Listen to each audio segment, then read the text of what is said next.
Yes. So job offer letter is a contract between employer and employee. Yes. Is there any government part in that, or government process, or government influence? There's no government process in that. There's government process in the approval. So if an employer tried to hire somebody which really doesn't have the experience in the last 3 years for the position they're trying to fill, then the government might decline it. But other than that, as I said, as long as the job offer requirements match up with your history and experience, they're going to approve it. They want the employer to fill the position. That's the entire reason why this program exists.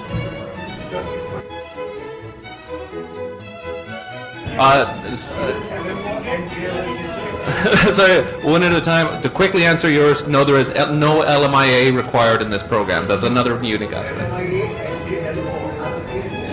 Same. Yeah. Just to add further to that, if you walked into a position where once you start your job, if the employer had misled you about the conditions, or they start trying to do something like pay a lower wage, anything like this, after the contract has been signed, then no, you're not going to be expected to be restricted into a position where they had an invalid contract. Now that's an entirely separate legal issue, but you're not going to be expected to basically go into a position where you were lied to, and you wouldn't have your PR threatened by that. But that's a completely separate issue than the program itself. I've been working in accounting field for past 3.5 years, and for last 2 years I've been receiving salary via direct credit into my account. And so what's the scope? And as you said, it wasn't audible, so can you just reiterate what you said? Yes. So there's no minimum requirement in terms of your income or anything like that in this program. It has nothing to do with that. It is completely based upon your experience and then finding that job offer.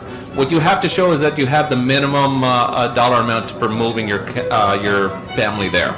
So the chart that we brought up before, and we can show you, give you links to things like that, it basically shows the minimum amount of funds you have to show that you currently have. Not what you've made, but what you have in your bank account or whatever to actually do the move. So sir, they don't cross-check the bank account or the bank statement, they don't require it? You have to show that you have that minimum amount of funds. So if that's just showing a bank statement, then... For the salary?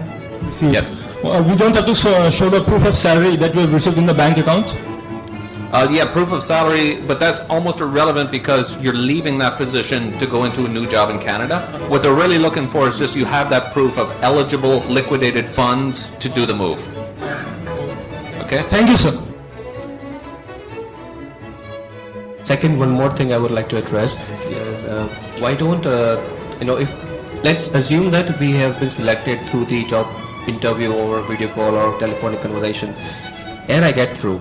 So, do I get paid as per the normal structure of Canadian compared to international overseas experience? Oh, everything will be done basically in accordance with the Canadian job market, yes. Okay. So yeah, they're not going to pay you less just because you're coming as an immigrant over there into a position. They're looking to fill positions because they need somebody there. So they're going to pay whatever that according wage would be for that position in Canada.